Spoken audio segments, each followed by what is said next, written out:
Daario Naharis stood at the highest balcony of the Great Pyramid in Meereen, leaning on the carved stone balustrade as the hot Essos sun beat down on the city below.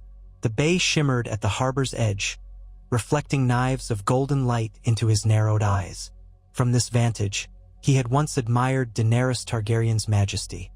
Her silver-gold hair, the subtle tilt of her chin, and the unwavering conviction shining in her violet eyes. She had seemed unbreakable then, an almost divine figure who radiated the promise of change and hope. But the longer Daario remained at her side, the more he recognized a single truth. Power, no matter how lofty its trappings, belonged to the strongest hand willing to seize it. In the beginning, Daario had stood loyally beside her. He remembered how the Second Sons had switched allegiance from the Yunkish masters, how his blood had pounded with the thrill of promising himself to Daenerys Stormborn. He had told her once that she was the only queen he would ever serve, and for a time that devotion was genuine. Yet something had shifted when he watched her make choices that tethered her to the city's bureaucratic tangles, while the rest of Essos, and beyond the narrow sea, the whole world, could have been hers for the taking. Meereen had proved resistant to all her efforts at peace. Even after toppling the great masters and freeing the slaves, she battled endless unrest. The sons of the Harpy rose from shadows, cutting down freedmen and patrolling unsullied in the alleyways. Every morning brought fresh accounts of blood spilled in the city's warrens. Daenerys refused to leave her fragile kingdom until it was stable, and so she tethered herself to local politics. Marriage proposals to placate old nobility, negotiations with neighboring cities that vacillated between alliances and betrayals, endless councils to address the city's budget, food shortages, farmland disputes, and the grudges of those whose power she had undone. Daario found himself stifled by it all. Action turned into waiting, conquest became entanglement, and the essence of her fire seemed banked by the suffocating demand of peacekeeping. One sultry evening, in the quiet of her throne room, he observed her hold court. Her slender figure perched on the bench made of polished marble. The three-headed dragon of House Targaryen had been inlaid behind her seat.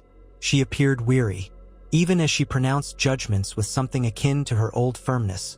Shadows lay under her eyes and tension pinched at the corners of her mouth. Daario found himself studying every subtle sign of fatigue, of uncertainty. And there, just there, he saw the first cracks forming in his queen. When the petitioners left and only Missandei and Grey Worm remained, Daenerys turned and beckoned Daario forward with the faintest flick of her hand. He approached, bowing, a motion he had performed countless times, though rarely with any sincerity. He put on a swaggering grin even as he rose, but his thoughts churned. He had expected her to speak of resuming their preparations to sail west, of at last claiming her birthright. Instead, she spoke softly of how the city would crumble if she departed too soon. She spoke of children in the streets, of a fragile new trade network with Laser, and how the freed people still looked to her as Mysa. Daario recognized the sentiment behind her words. Compassion, yes, but also a form of weakness in this savage world. He nodded as she gave him orders to step up security along the perimeter and to double the patrols along the city's major streets. The Sons of the Harpy were rumored to be gathering in secret once again. She wanted peace and he wanted glory. At that moment, he felt a subtle shift in the corridor of his mind, as though a sealed door had opened. He realized that, in his eyes, Daenerys had lost the single guiding brilliance that had once enthralled him, the unflinching will to conquer. That night, Daario left the Great Pyramid and wandered Meereen's old ways.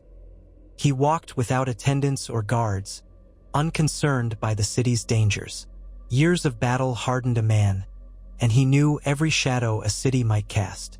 He spotted the graffiti scrawled on walls, some praising Daenerys Stormborn, the breaker of chains, others cursing the foreign whore queen. Tensions ran thick. Hooded figures whispered in corners, and if he strained, he could catch fragments of subversive talk. People were angry, frightened, impatient. They were waiting for something or someone to take advantage of their discontent. When a pair of freedmen recognized him, calling out his name, Daario forced a friendly smile, but inside, he felt restlessness coil tight in his chest. Years before, he had commanded the Stormcrows before he betrayed his captains and joined Daenerys. He'd always known that loyalty was a fragile thing, and that men followed power wherever it beckoned. Now, the freedmen looked to him as Daenerys' consort or champion or lover, whatever word they chose. To them, he was but an extension of the Queen's strength. Yet he wondered, could these same men be swayed if he, Daario, were the undisputed master of Meereen? A plan began to take shape, amorphous at first, that same night. He did not fully trust it then. Felt too big, too dangerous. He had, after all, pledged himself to the Dragon Queen. But the next day, and every day thereafter, the plan grew in detail. It danced in the back of his mind. How to unite the Sellswords under his banner. How to sway certain nobles who loathed Daenerys but were too afraid to act against her. He considered the freedmen, too. Some were devoted to Daenerys' promise of freedom, but many had become disillusioned as hunger replaced the chains. Greed, ambition, thirst for stability or wealth. Daario understood these impulses. He had lived and thrived by them. He began to see the city's vulnerabilities and recognized that with a well-timed strike, he could seize it all. He proceeded carefully. He continued to linger at her side, offering his seductive smiles and roguish wisecracks, always portraying himself as her devoted lover and counselor. Yet behind that mask, he began to gather information. He used the connections he still held in the Stormcrows. He invited leaders of other Sellsword companies stationed outside Meereen to his private chambers under the pretense of forging pacts to protect the Queen's rule. In reality, he probed their loyalties and discovered, with grim satisfaction, that many revered gold far more than any queen or moral code. It took time, weeks that turned into months, and all the while Daenerys remained entangled with Meereen's politics. Missandei and Grey Worm grew suspicious of Daario's late-night comings and goings, but they had little tangible evidence against him. They knew only that he spent more time than ever away from the Great Pyramid.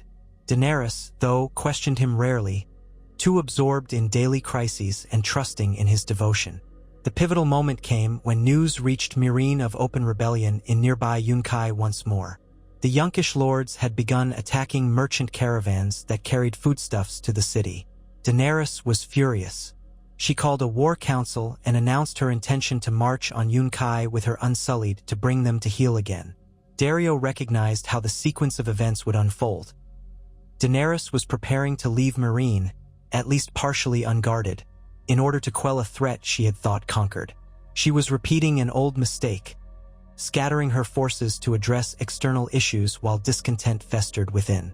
Yet Daario played his part smoothly. He bowed to her will and offered to lead the vanguard, to ensure victory on her behalf. She agreed, seeing only the loyal man she thought she knew. Grey Worm was left behind with part of the Unsullied garrison to keep order in Meereen during her absence.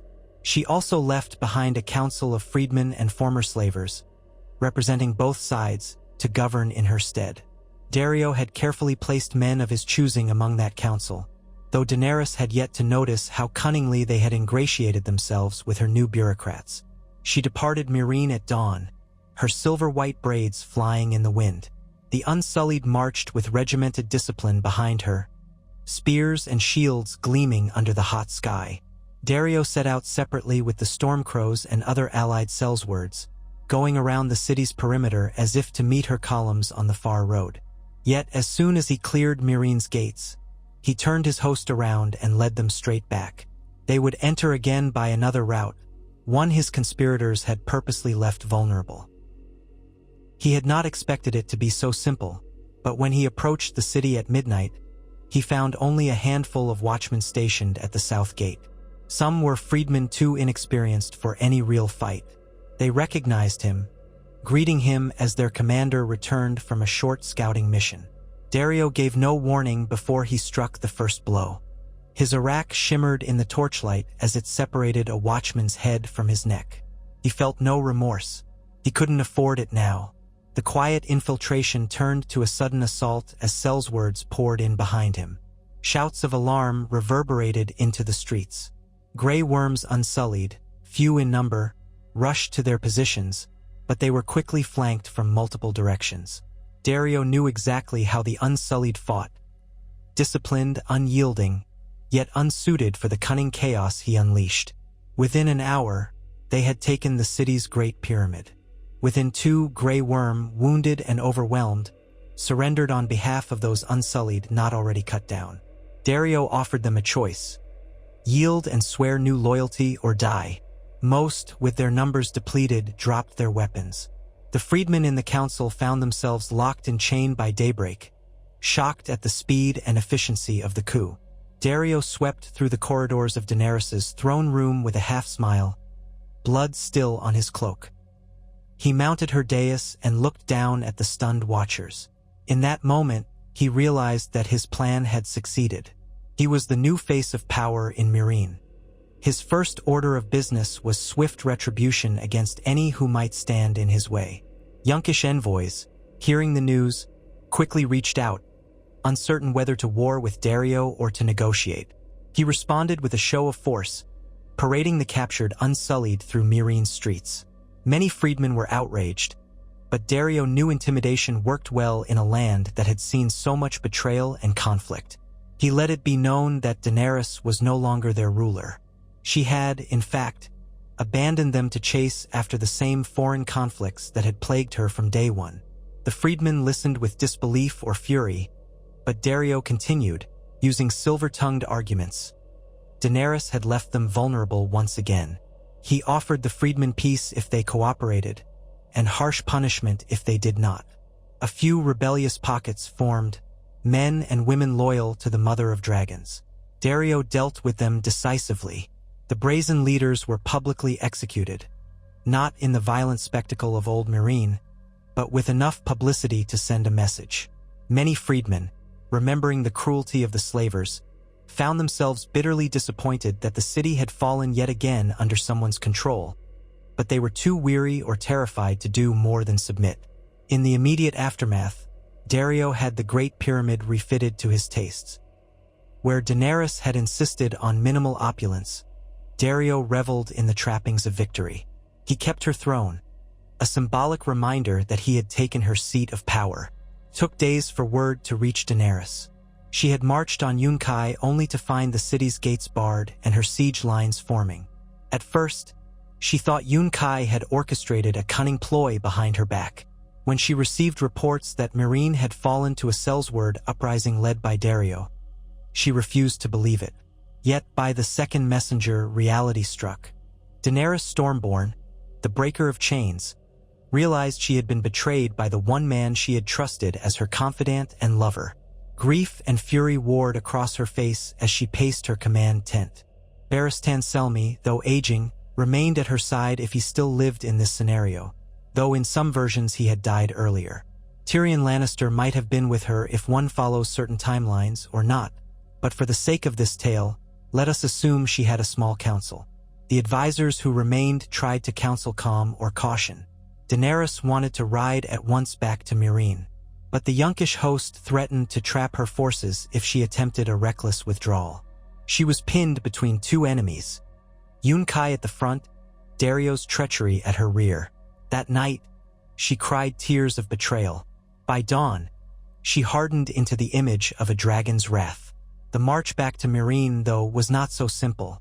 Meanwhile, Daario solidified his control over Meereen. He reached out to the other major cities of Slaver's Bay and renegotiated trade deals that Daenerys had once severed. The Yunkish lords, for their part, decided to maintain a shaky alliance with Daario.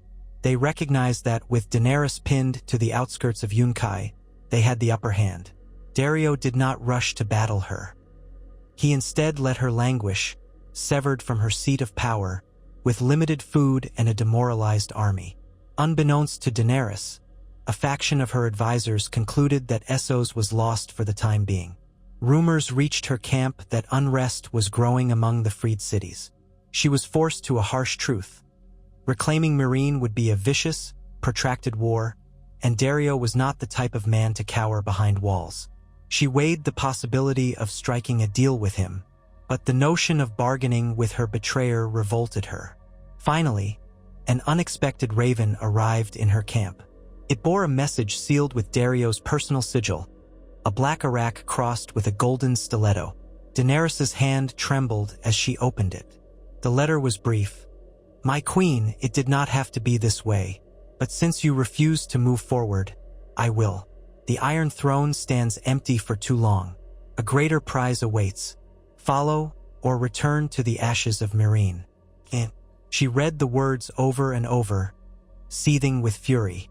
Daario had used her own ambitions, her dream of the Iron Throne, and turned them into an insult. She ordered her armies to begin the march east toward Meereen. If she had to storm it, so be it. Yet as they approached, scouts reported that Daario had left the city.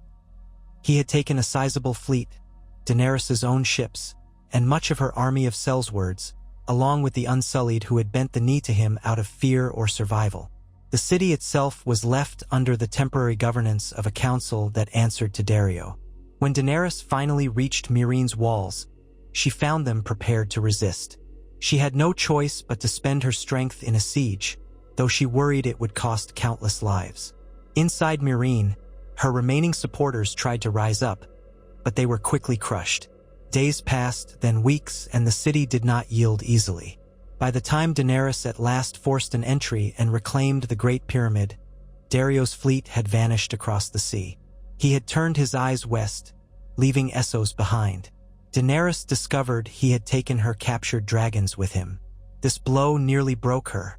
She had left her 3 dragons in Meereen's catacombs at one point, but they had since grown large and powerful.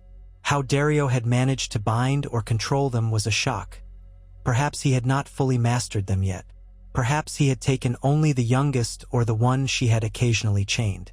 Regardless, the horror of it cut her deeply. All her instincts screamed that dragons would never obey a man like Daario for long. But if even one dragon had been stolen away, the implications were chilling. Exhausted, furious, and battered, Daenerys retook her seat in Meereen, ironically enthroned again, but the city lay half-ruined from the battles. Her army was decimated. The dream she once held of crossing the narrow sea with a grand host of Dothraki, Unsullied, and dragons had crumbled. News traveled swiftly. Daario Naharis, newly self-declared King of the Second Sons, was sailing west with a fleet that carried mercenaries, re-enslaved freedmen forced into labor, and at least one caged dragon. The rest of Essos looked on in stunned fascination, for few could believe a mere sellsword had overturned Daenerys Targaryen's grand vision. Yet Daario had always been bold to the point of recklessness. Now he wielded a stolen legitimacy in the form of a dragon. The crossing was not easy for Daario. Handling even one dragon, assuming he had only managed to capture or somehow drug or chain it, proved a daily trial. Sellswords cowered at the sound of its snarls from below the deck of the largest ship. More than once, the beast nearly broke free of its chains, scorching the interior of the hold. Yet Daario was cunning. He had gleaned enough from watching Daenerys' methods, from feeding the dragons to witnessing how she had gradually earned their grudging tolerance, that he managed to avoid immediate catastrophe. He had no illusions that he was a dragon rider in the Targaryen sense, but he could keep the beast bound to his will, at least for now, with heavy chains and sedation when necessary. And if he unleashed it in battle, it would be a terror unlike anything Westeros had seen since the Dance of the Dragons. Westeros, recovering from its own wars and political upheavals, was ill-prepared for a new invader. Word arrived on the Iron Isles first. A strange fleet from Essos with a black Arak banner was spotted on the horizon. The few watchers in Old Town also noted sails headed for the southwestern coasts.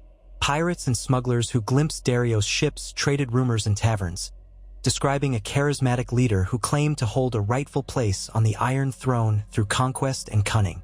This time, the conqueror was no silver-haired Targaryen with talk of right by birth, but a flamboyant mercenary who came to tear the 7 kingdoms apart for gold, glory, and the thrill of rule. When Daario's fleet made landfall in the Reach, he found scattered resistance. Local lords had only small garrisons at hand, and many remembered the devastation of the War of the Five Kings. Some fled inland. Others tried to negotiate with Daario, offering supplies to avoid sack or destruction. He used every advantage. Gold looted from Meereen's treasury, the threat of the chained dragon, and the aura of unstoppable momentum. Many lesser lords capitulated quickly, hoping to buy time. There were those who rose to fight, of course, but Daario's combined sellsword companies proved seasoned and ruthless. They butchered the first few militias that formed against them. Word spread of brutal rapine and pillage in the outlying villages that dared resist. Fear did the rest. Before long, a rumor reached King's Landing that the Stormcrow's former captain, once in the service of Daenerys Targaryen, had crossed the narrow sea with an army. The feeble regency or monarchy in King's Landing scrambled for a response. The small council, battered by years of war, had no immediate solution. The crown had debts to the Iron Bank, unrest in the Crownlands, and uncertain alliances in the north and the Vale.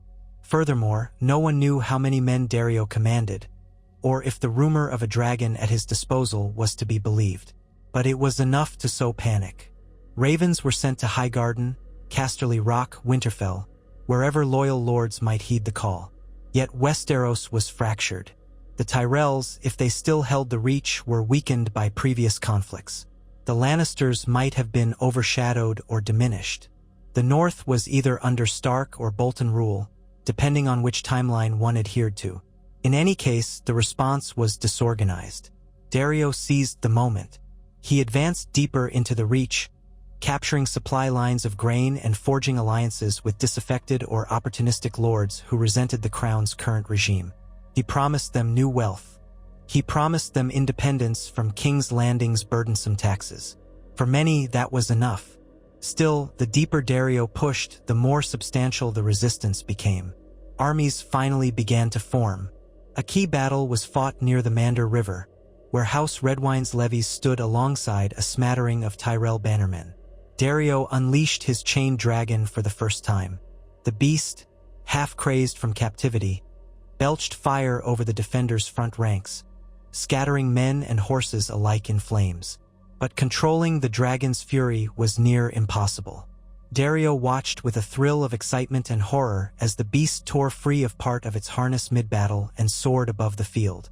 Men scattered in all directions, including Daario's own ranks. Even so, that single horrifying display broke the defenders' morale. They routed, and Daario's host claimed a brutal victory. By evening, his men managed to recapture the dragon before it flew too far, using heavy nets and ballista-like contraptions they had prepared for just such a risk. Several sellswords died in the attempt, but they succeeded in bringing the beast down, injuring its wing and chaining it once more. Daario, emboldened by the victory, marched onward. Fire and plunder followed in his wake. A sense of unstoppable menace gripped the Reach. In King's Landing, the news of the burning at the Mander jarred the lords awake. They recognized they faced a new threat reminiscent of Aegon the Conqueror's arrival 3 centuries past, albeit a lesser, twisted mirror image of that event. They hurried to gather an army, but their internal divisions were many.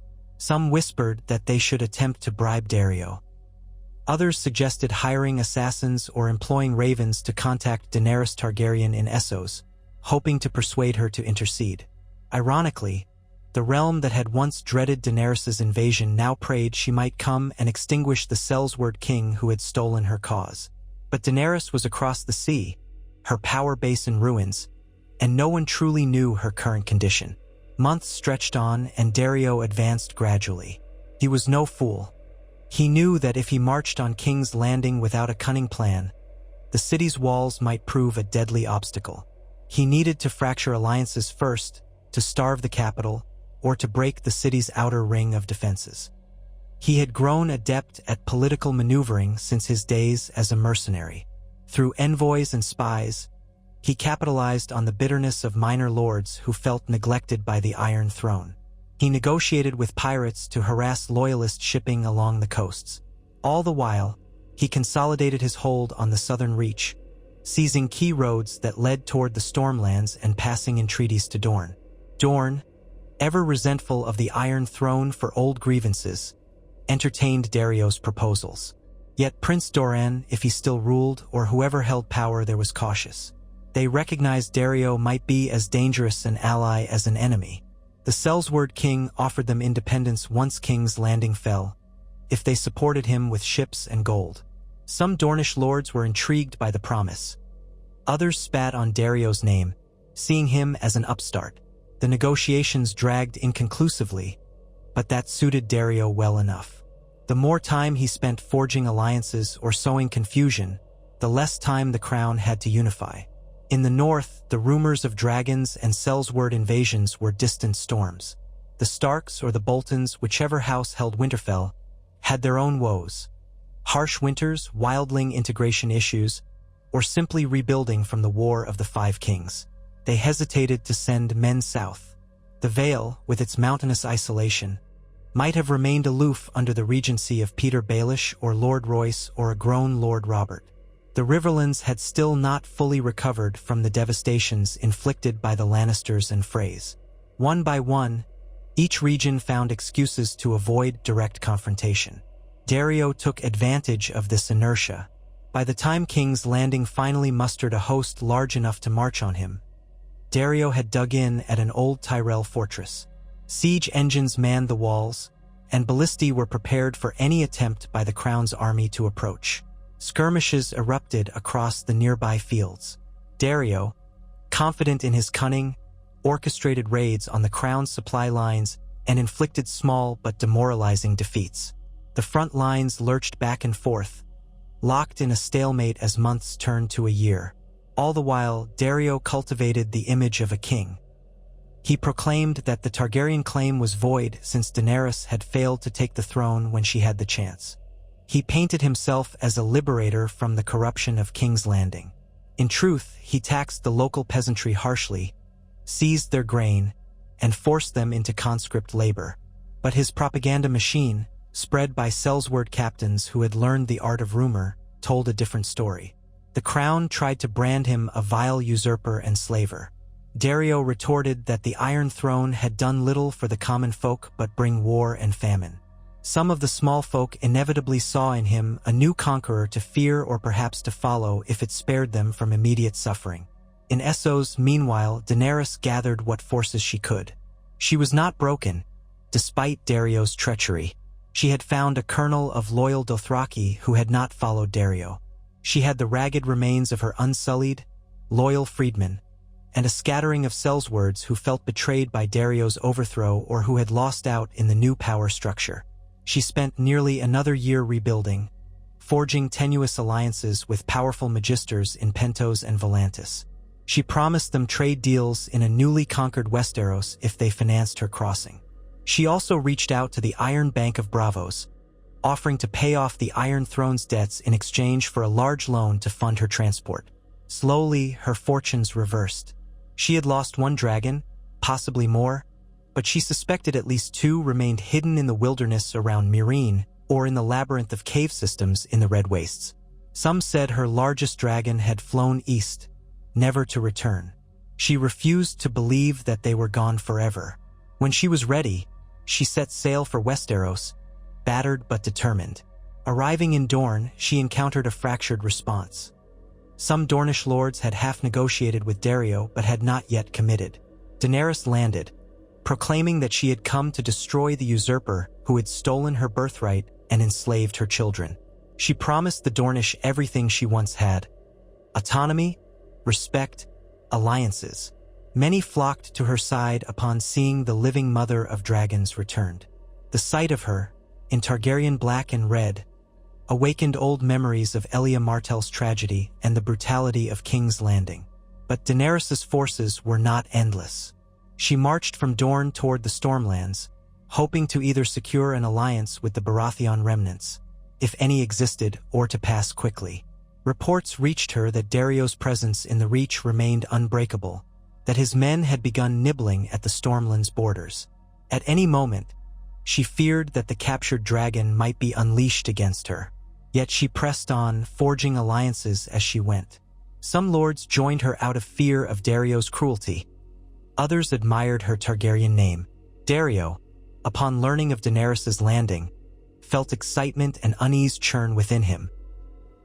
He had not anticipated her crossing so soon, not with her resources presumably in shambles. But he recognized her resilience. In truth, part of him relished that she had come. He had watched her for so long from the shadows of her court in Meereen, always enthralled by her but convinced she lacked the cold edge to take what was hers. Perhaps now, spurred by betrayal, she would finally unleash the fire he had once yearned to see. He prepared for their inevitable meeting. He ordered his men to reposition in the Stormlands, to block her path or at least slow her advance. He considered unleashing the dragon again, but his beast was still wounded from the earlier battle. It remained half-chained in a makeshift pen, tended by frightened handlers, breathing ragged gouts of flame. He had forced no illusions upon himself. Controlling that dragon in open field against Daenerys, who commanded a bond with its kin, was an enormous gamble.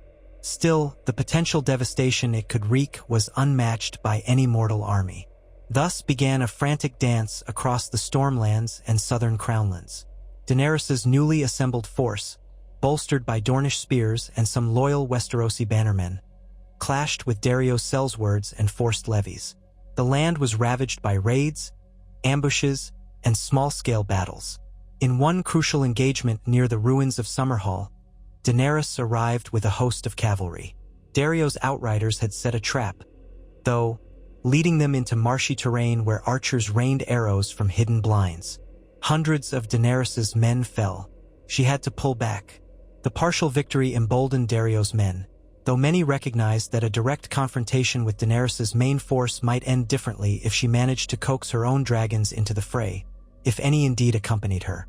Weeks later, at a place called Drake's Hollow, Daenerys's forward scouts finally cornered Daario's vanguard. The sellswords fought savagely. Mid-battle, a shriek tore the sky. Daario's battered dragon soared overhead, flames searing the hillside. Daenerys rallied her men, and in a dramatic moment, she stood forward, calling to the beast in High Valyrian, commanding it to obey. The dragon twisted in confusion, hearing a familiar voice. Her words of Dracarys echoed across the battlefield. The creature's eyes blazed with recognition or madness. It turned on Daario's lines, scorching them in a sudden outburst. Sellswords screamed as fire engulfed them. Daario, cursing, tried to reassert control, but the dragon had enough of chains. It spat a final wave of flame, snapping the last of its harness. Riddled with old injuries, it flapped desperately to gain height, carrying scorched bits of chain. Arrows whistled from Daario's archers, and a few found their mark. The beast screeched in pain, swerved drunkenly in the air, and then crashed into a distant slope, out of sight. In the confusion, Daenerys drove her cavalry forward, smashing through the sellsword lines. For a brief moment, Daario found himself face-to-face with his former queen. He had not worn a helm. She recognized him immediately, the man who had once whispered endearments in her ear, the man who had smiled roguishly at her throne. Their gazes locked. Even across the clash of steel and screams, he managed a mocking bow. But Daenerys's face was set in cold fury, tears of rage welling up. She urged her horse forward, and Daario braced with his arak. For one breathless second, it seemed they would meet in mortal combat. But the surging tides of the battlefield intervened. Their men crashed between them. Sellswords tried to protect Daario. Freedmen and Dornishmen surrounded Daenerys. In the swirl of chaos, Daario realized his lines were collapsing under the combined assault. He signaled a retreat, cursing the day's ill fortune. Daenerys's forces, battered but victorious, took the field. The usurper had been thwarted for now. Yet the war was far from over. Daario had deeper reserves, more gold, and cunning allies. Daenerys's victory at Drake's Hollow gave her momentum, but she still lacked the unstoppable power she once envisioned. The presence of a severely injured, possibly dying dragon left her in despair. She prayed it might survive. Nonetheless, she pressed north, determined to confront Daario once and for all. As these two formidable wills clashed, the realm teetered on the edge. Common folk whispered that the devastation would be worse than the War of the Five Kings. Some longed for a swift end, whether through Daario's coronation or Daenerys's triumph. Others believed both would destroy the realm in their quest for glory. Meanwhile, the Lords of King's Landing debated whether to ally with Daenerys or Daario, or to let the two foreign agents slaughter each other and pick up the pieces. Treachery simmered in the background, with scheming courtiers sending secret letters to both camps, bartering for titles or gold. Daario, for his part, holed up in a fortress near the Rose Road, consolidating what remained of his main force. He hung the banners of the Black Iraq from the battlements, proclaiming to all that he was king and would not yield. He still possessed thousands of sellswords under his command, many of them savage veterans of Essos. He had gold to pay them, or so he claimed, though the cost of sustaining such a large host in Westeros threatened to bleed him dry. Some captains muttered that this war was no longer profitable. Daario responded by executing a handful of mutineers, stoking fear and submission among the ranks. With no other recourse, Daenerys advanced. She had to break Daario's last stronghold. If she did not, his host would ravage the Riverlands, the Crownlands, and eventually circle King's Landing. As the leaves turned red and gold, both sides prepared for the final campaign. Skirmishes erupted across the roads, as Dothraki scouts tested Daario's outriders. Freedmen from Meereen, thirsting for vengeance, engaged in savage raids. The sellswords retaliated in kind. Villages burned, crops were destroyed, and starvation threatened the local populace. When Daenerys finally arrived before the fortress gates, she issued a call for Daario to face her. Let them settle it, champion against champion, she proposed. That was how it had begun between them, in a distant land, when he first offered her the heads of his captains. She doubted he would accept, but to her surprise, Daario appeared on the ramparts, his face half hidden by a bright blue scarf reminiscent of the flamboyant style he once wore in Essos. He shouted down a taunt. "If you wish to dance, my queen, then prepare your steps. But know that one of us must fall, and I have no intention of kneeling." He did not come down that night. Instead, both armies braced for the storm. The morning saw Daenerys' catapults and trebuchets pummeling the fortress walls. Daario's archers rained arrows on her ranks. The siege dragged on for days. Daenerys tried to entice the local peasants and forced levies to desert Daario by offering them clemency. Some did, but the hardened sellswords remained behind the walls. Daario ventured out for short, daring raids, each time returning behind the gates like a fox darting to its den. Finally, Daenerys' sappers undermined a section of the old outer wall, causing it to collapse. Her army rushed through the breach amidst the crash of stones. The defenders fought viciously in the outer courtyard, but the attackers pushed them back. The clangor of steel and screams filled the air. Daenerys, mounted on a black destrier, led from the front, her eyes scanning for Daario. Arrows whistled past. The press of bodies threatened to swallow her. Yet she pressed on, driven by righteous fury. Daario emerged at last near the fortress steps, flanked by a knot of his best men. He wore armor looted from one of Essos' famed forges, a cunning mixture of leather and steel plates decorated with gold filigree. The Iraq he held glinted with lethal promise. Daenerys dismounted and strode forward, a long sword in her hand. It was no Valyrian blade, but she wielded it with surprising skill. Her training had been sporadic, but her anger burned bright, fueling her strikes. The circle of fighting gave them space, as if fate demanded the two face each other alone. Daario teased her with quick swipes of his Iraq, testing her reflexes. She parried awkwardly at first. He smirked. "You've improved, but I recall you once told me you were no knight." She answered with an unflinching gaze. "I am Daenerys Stormborn, and I need no knighthood to punish a traitor." Their blades clashed. Sparks flew. Around them, men struggled and died, but they seemed locked in their own world. Daario was faster, more experienced. Daenerys' sword hand ached from blocking his fluid attacks. Twice he nearly disarmed her, once slicing a deep gash in her forearm, drawing hot blood. She hissed through her teeth, staggering. Daario advanced, confidence shining in his blue eyes. He spun the Iraq, preparing the final blow. But Daenerys refused to yield. She caught his blade on hers in a violent parry, stepping in closer than he expected. She smashed the pommel of her sword into his jaw. Stunned, he reeled back. She seized the opening, slashing at his breastplate. The blow glanced off, but a second strike found a gap in his armor near the shoulder. Daario's blood stained his regal attire. He let out a choked curse. Their dance grew desperate. Daario realized he no longer had the advantage of distance. She was pressing him, using every ounce of strength and wrath in her body. They traded blows that left them both bleeding, battered. Memories flashed through Daario's mind. Their first meeting, the nights spent in each other's arms, the taste of her lips, her laugh. He grimaced. This was the price of betrayal.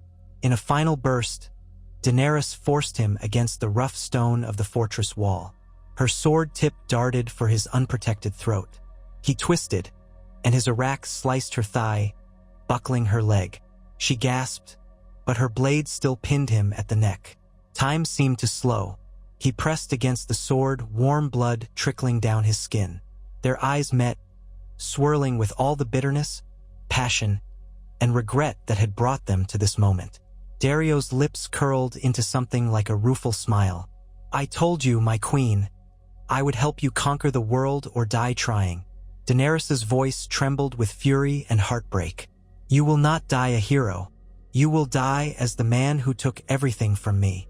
She drove the sword home. Daario shuddered, eyes wide, blood blooming beneath his armor. He slumped to his knees, the arak falling from his hand. With a final ragged breath, he collapsed at her feet.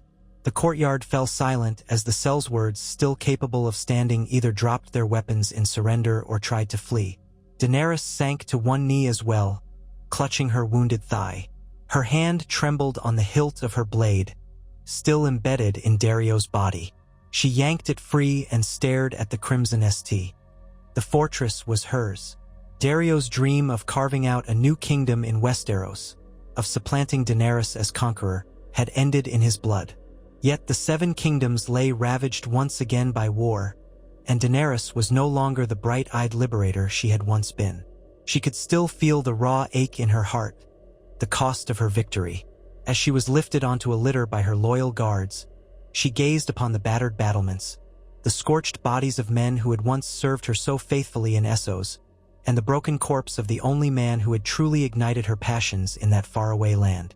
In the months that followed, Daenerys struggled to restore order. She discovered some of Daario's men had scattered through the countryside, turning to banditry. Others bent the knee to her, eager to avoid the headsman's axe. She pardoned those who swore genuine loyalty, understanding that many had been mere tools in Daario's grand design. She also learned the fate of the captured dragon. It had crawled away, mortally wounded, and died in a secluded glen. Heartbroken, Daenerys mourned the creature, for it was as much her child as her downfall. The rest of Westeros, having witnessed this war of two foreign claimants, now faced a new reality. Daenerys Targaryen might yet claim the Iron Throne, but her path was littered with bodies, and the illusions of heroic conquest had died with Daario's betrayal. Still, the lords saw her fiery determination and the grief that shaped her resolve. Some reached out to her with alliances. Others plotted in the shadows, uncertain if she could truly rule a land so scarred. But Daenerys had survived betrayal, heartbreak, and an entire continent rising against her. Whatever else might come, she vowed the Iron Throne would no longer be the ephemeral dream she had once chased. She would sit upon it, for she had paid for it in blood, her own, and that of the man who once claimed to love her. In the years yet to unfold, songs would be sung of the Sellsword king who briefly dared to conquer Westeros. Some singers would spin him as a romantic figure, a daring rogue undone by his ambition. Others would call him a monstrous traitor who tried to steal the dragon's birthright. But Daenerys would remember him as both, a cunning lover and a cunning foe. She would remember standing over him as his life's blood spilled across the stones, knowing that she had lost some vital part of herself in the process. And so ended Daario Naharis' bold invasion, and so continued Daenerys Targaryen's tumultuous journey toward the throne. If it could be said that there were any victors in the savage war that raged across the southern kingdoms, perhaps it was only the crows that feasted on the slain. For men's hearts were left scarred, their hopes dashed, and their fields blackened by dragonfire. Yet in the end, Westeros had only one lesson to learn. That power, when seized by the merciless, could be ripped away by an equal or greater ruthlessness. No matter what illusions of love and devotion once bound Daenerys and Daario, the brutal truth of thrones and crowns would always tear them apart.